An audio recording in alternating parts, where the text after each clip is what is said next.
everyone, thank you so much for clicking onto my video. I hope you're having a great week. You're welcome to Discover with Monarch. So the past week's royal wedding has sort of rekindled the discussions regarding whether the royal family is needed, whether we need to keep sponsoring or paying for events for the royal family, whether we need to keep paying them with taxpayers' money, whether they are needed, they make any impact at all. Like, why are they here? Why do a lot of people are saying there's so many homeless people out there. There's so NHS is having a crisis that we keep hearing. People are dying because NHS cannot afford certain things. Like, you see homeless people all over London, the UK. You see families living in poverty, United Kingdom. Housing is ridiculous now. Like, there's so many things going bad, or so many bad things that we keep hearing, that we need to cut costs, we need to save money. But then we're paying for someone's wedding. I mean, you fell in love. We all didn't fall in love. Why should we pay for you to do anything? Why should we have to pay you every month just because you are royalty, because you are part of the royal family? All these things make sense because, I mean, everyone has to work for their money. And if you want to live a lifestyle, you need to work for that lifestyle. If you want to have the great big wedding, you need to afford your own wedding. I mean, why don't the royal family just go to the registry and just sign and we are done? Like, why do we have to make such a fuss about it? It's part of tradition, it's part of history. And even though we are becoming so modernized and we are leaving so much traditional history behind, I think it's always important to keep a part of our history which can always impact on our lives. Like, we can't get rid of everything completely. It's then, who are we? Because without history, without tradition, where are we? We wouldn't know who we are. We wouldn't know where we're going. If the royal family wasn't in existence up till now, there's so much about Great Britain that we wouldn't understand. There's so much about leadership in Great Britain that we will have to go and read in books. And reading from books, it's not the same as seeing it actually being exhibited, seeing its existence. Because I think the royal family shows so much culture when they're out there that it pulls your mind into how history was, how lifestyle during those 16th century, 18th century, during life, how lifestyle was in to an extent. It gives us that education, that's first-hand education. So I don't necessarily think we need to abolish the royal family. Some people say they get paid for doing nothing. Actually, they do quite a lot. Yes, they don't get up and go do 9 to 5. They don't get up and go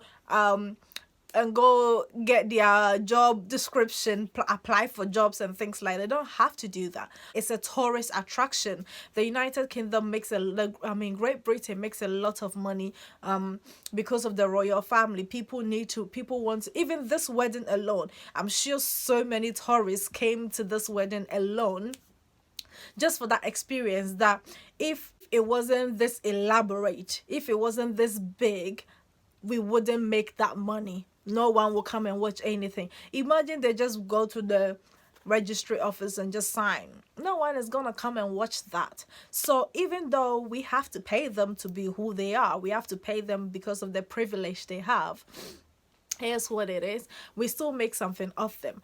And I think it's not necessary to abolish everything. There's an importance in having the Queen, for instance, as someone to look up to when someone wants to go out there and do something stupid. Like, politicians have someone they need to consult before making decision. And I think if royalty in a lot of countries were this much more powerful, I think so much could be controlled. Because in the UK, the Prime Minister cannot just get up and go make decisions. They need to consult the Queen. The Queen needs to give them a go ahead. And people will say, well, the Queen is grown, she is out of touch, but she has advisors who are not out of touch necessarily, who are not as old as she is, who are much more modernized. so then they can give her the proper advice so she can use to support the prime minister and the entire country in making decision. So I think if taxpayers' money that goes to their coffers was limited and they were being paid for as a job, and they were working and they were being paid for, or they are employed to do these charity things and they're getting paid for, I think people will be much more accepting of whom they are. But then at the end of the day, which one of us wouldn't want to have that lifestyle? Like, if I was asked to, be part of it, if I was part of a royal family and I was getting paid to just to do charity events, to go and represent the countries and various platforms, I don't think I will reject it. No one will reject it. You only say negative things about it when you are not experiencing it, which is normal.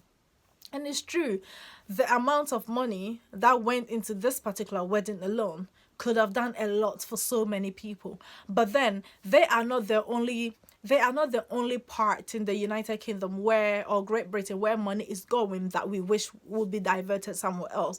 Money is always bound to go somewhere that the general public do not all in one accord agree for it to go. It's just as it is.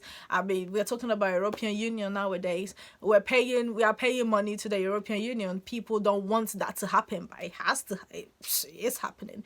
We are paying money to so many organizations that are not made public for us to know, but if we knew, we say, okay, we don't want that to happen, but things happen. To me, the most important aspect of is the symbol that they represent. It's a symbol of leadership. It's a symbol of history. It's a symbol of culture. That is the part that I value, because we all need to have that history. We all need to have that culture. Coming from African background, like our queens and kings, they are there, and even though everything is being modernized, they are still there. When you go to the villages and the towns, the kings and the queens are there, and they are all respected. They are all highly recognized. The kings and queens, they don't necessarily have jobs. They are leaders. They just lead. That's their job. So I think people are just much more I think people are just not happy about the financial aspect of it. If they were doing things for free, I doubt anyone would say we don't need them, because everyone wants freeness, but they need to be paid for. And as a symbol being presented to the world, in favor of the United Kingdom, that symbol needs to be taken care of. That symbol needs to be made in a way that it will be accepted, it will be respected, and it will be appreciated by everyone and everywhere they go. So we can't just leave them walking around like tired with marks under their eyes and looking rough, like they just did 9 to 5 a whole month and haven't had a break. We can't do that. People will say we don't need them. Some say we need them, but each to their own. Thank you so much for watching my video. Don't forget to subscribe to my channel. When you subscribe, press the notification button so all my videos will come directly to you. Press the like button, share my videos, leave comment down below, and remember, you are discovering with Monami. Thank you.